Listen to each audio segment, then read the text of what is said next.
Kita baru aja ngedrop yang mulia Rocky buat mandi.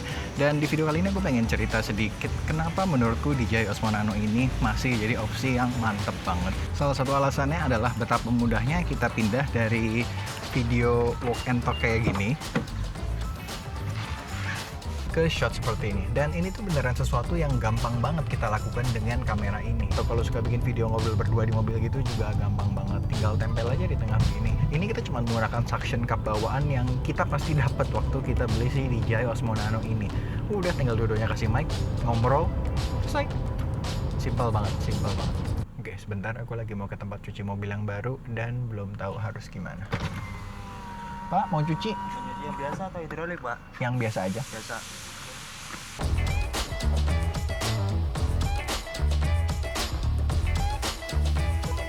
Pas banget habis mobilnya kelar dicuci, si Rocky juga udah selesai mandi. Jadi sekarang kita mau OTW jemput Rocky. Nah, kita sambil ngobrolin dikit kali ya, biar nggak kepanjangan. Nah, salah satu alasan utama, sebenarnya bukan salah satu alasan utama sih, lebih ke foto nyampe tempatnya Rocky. Jadi sebenarnya lebih ke salah satu hal yang aku nggak mau korbanin, walaupun aku pakai kamera kecil, adalah motion blur nih.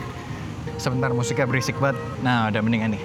Jadi sebenarnya lebih ke salah satu hal yang aku nggak mau korbanin walaupun aku pakai kamera kecil adalah natural motion blur, alias kita bisa pakai shutter speed 2 kali lipat dari frame rate kita. Nah, ini bisa kita capai dengan yang namanya ND filter kan. Nah, jadi si Osmo Nano ini walaupun kecil gini, dia tuh punya kapabilitas bisa kita pasangin ND filter. Kayak sekarang karena lagi siang banget, aku lagi pakai ND32. Jadi aku beli satu set gitu, ada ND 8, 16, 32 sama CPL.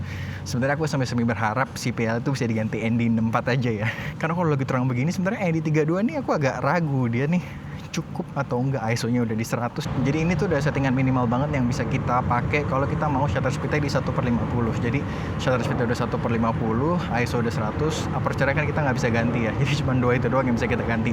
Makanya kemampuan bisa pakai ND filter ini tuh penting banget untuk bisa mendapatkan natural motion blur ketika kita memakai kamera kecil seperti ini. Walaupun karena endingnya yang available tuh sistem sekrup gini, jadi sebenarnya agak repot ya. Kayak misal kita udah pindah ke dalam mobil ini kan gelap ya. Jadi kita harus ganti dulu, dan jadi kita putar dulu, buka nih skru ini, terus kita tukar sama lensa bawaannya lagi. Ya, jadi kita ganti dulu. Nah, begitu udah kita ganti lagi, baru pas lagi nih cahaya di dalamnya. Nah, paling itu aja sih. Walaupun sebenarnya nggak lama-lama banget sih, kayak cuman 10-15 detik proses gantinya, tapi ya tetap aja agak Rocky sebentar, agak apa ya, nggak sesimpel tinggal lepas pasang gitu loh. Kayak waktu aku pakai DJI Action 5 tuh ND filternya sistemnya gitu, jadi kita nggak perlu puter-puter. Ya agak takut dan sedikit lebih repot aja sih, tapi masih oke lah. Terus kalau diperhatiin sebenarnya, sebentar kita siapin dulu biar fokus ngobrolnya. Makanan hari ini seru sekali ya. Nah, terus kalau diperhatiin, ini aspek rasionya kan agak kotak gitu ya, agak panjang. Nah, aspek rasio yang panjang itu 16:9, sedangkan ini 4:3. Makanya terlihat lebih kotak, karena memang lebih kotak. Jadi kamera kecil ini bisa merekam yang namanya open kit. Jadi sensornya bentuknya emang agak kotak begini, dia bisa merekam dengan semua sensornya. Padahal sebenarnya kamera-kamera mirrorless gitu, itu bentuk sensor itu juga agak kotak gitu loh, 3:2 gitu kan. Tapi kalau kita lagi pakai untuk merekam video, mereka cuma bisa, at least kebanyakan, cuman bisa merekam di 16:9. Jadi nggak semua sensornya tuh kepake. Jadi atas sama bawahnya tuh ada yang kebuang gitu. Sedangkan kamera yang sekecil gini udah bisa. Makanya aku tuh sering banget merekomendasikan kamera DJI Osmo Nano ini ke orang-orang yang pengen mulai konten. Karena emang semantep itu gitu loh. Gampang banget, kayak tempelin di mana-mana gampang. Kayak yang tadi dilihat sempet ada shot yang dia dibuka pintu ngikut gitu kan. Itu aku cuma nempelin bagian atasnya ke mobil gitu karena magnet gitu kan. Jadi bisa ditempel di mana-mana dengan gampang. Kalau pengen di suction cup, kita udah dapet suction cupnya.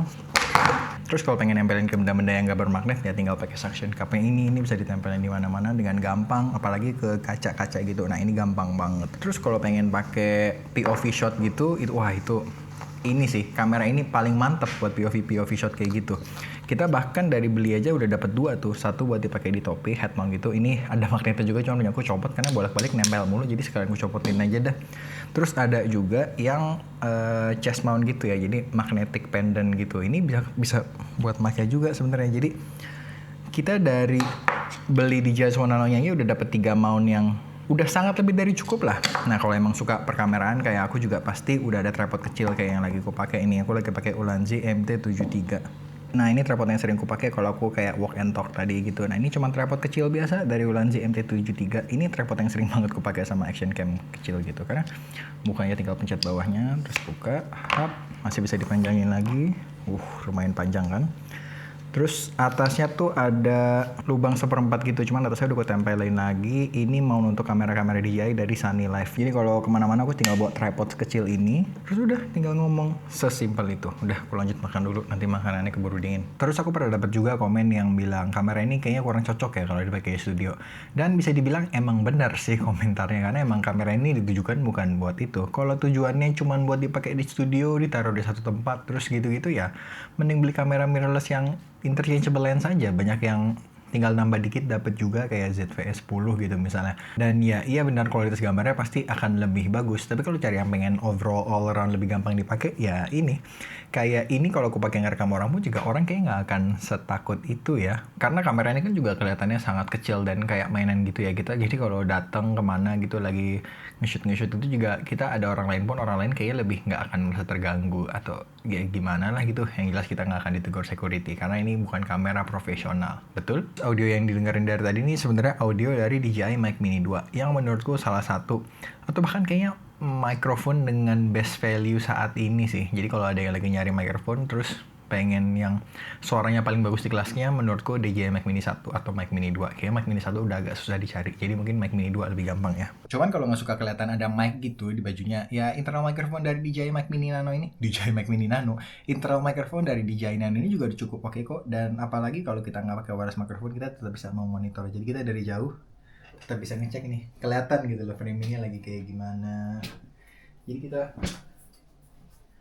berangkat dari sini pun kayak, oh iya framingnya masih oke nih, kita masih masuk. Jadi enak banget, walaupun ya kayaknya tadi pas aku lagi jauh suaranya kurang kedengeran ya. Nah itulah plusnya kalau pakai wireless mic. Buat yang udah pernah mampir ke channelku pasti tahu aku suka banget pakai tas dari Uniqlo ini buat jadi tas kamera. Jadi tas kamera yang bukan tas kamera gitu ya. Nah biasanya caranya adalah aku masukin kamera cube ini ke sini dan tada jadilah tas kamera ala-ala gitu kan. Jadi sedangkan ketika kita pakai si DJI Osmo Nano ini, kita tuh beneran nggak perlu pakai kamera cube atau tas kamera apa-apa lagi. Ini tuh bahkan aku taruh di samping sini aja. Pastiin aja ini rapet.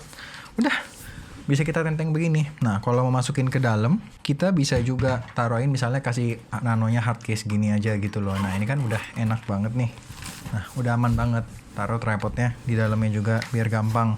Bahkan sebenarnya karena nature dari protective case-nya ini akan ku coba taruh barang-barangnya di deskripsi ya. Kalau nggak ada di deskripsi, kemungkinan besar barangnya habis karena sering banget goib gitu ya. Ini bisa kita gini loh. Jadi pasang, bisa nih kita pasang si Osmo Nano ke sini.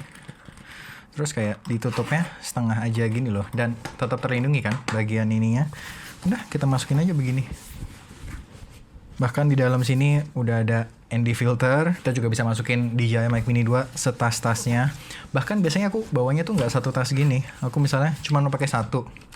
Yaudah, aku bawa begini aja. Taruh ke salah satu kantong yang ada di dalam tas ini. Dan ini sebenarnya nggak harus tas ini ya. Cuman karena aku udah sering pakai tas ini dan emang udah ada tas ini ya. Udah, jadi kayak gitu aja. Udah, ini udah ada nih DJI Osmo Nano, ND filter, mic 1.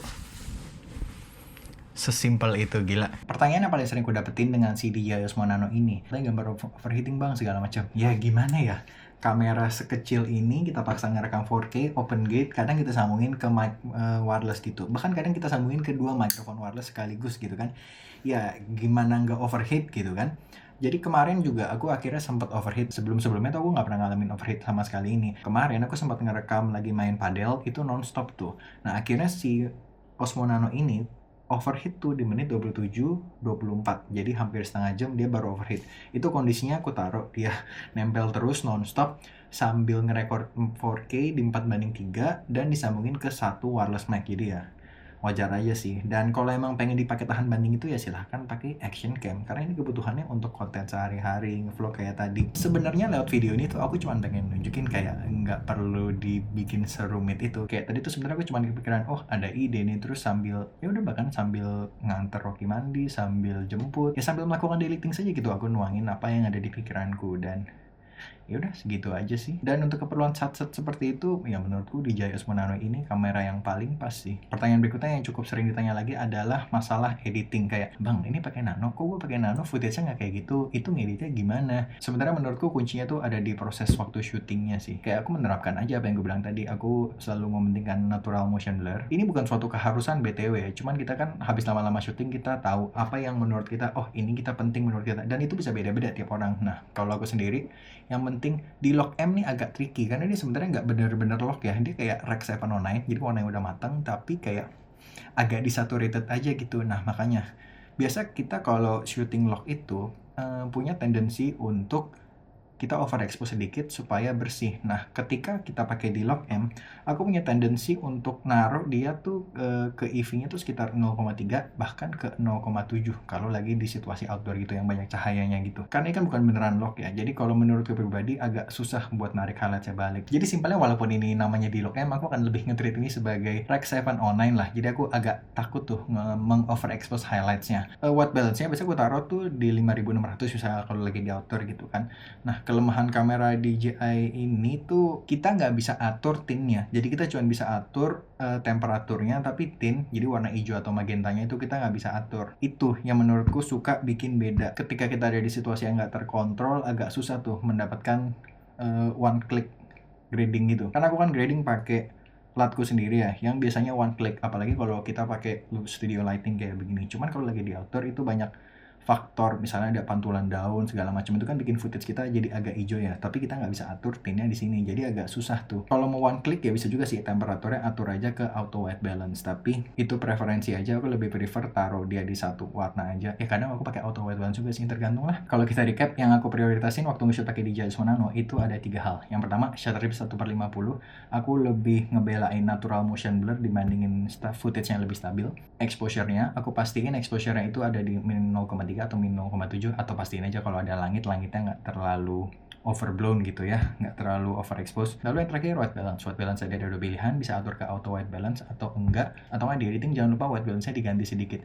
Biasanya aku berasa, dan yang terakhir white balance itu ada 2 pilihan ya. Yang pertama bisa pakai auto white balance, yang kedua bisa pakai satu jenis white balance, tapi jangan lupa di editing diatur sedikit tinnya. Ya udah, itu aja. Overall ini kamera yang highly recommended banget buat yang mau mulai konten. Guys, ini mantap. Edo editing di sini dan aku lupa closing ternyata. Jadi kita akan closing di sini dan aku akan bikin video terpisah sebentar lagi yang ngebahas caraku mengedit atau grading footage di Log M dengan lebih detail ya. Ya bentar lagi kok. Jadi silahkan ditunggu dan sampai ketemu di video berikutnya. Bye.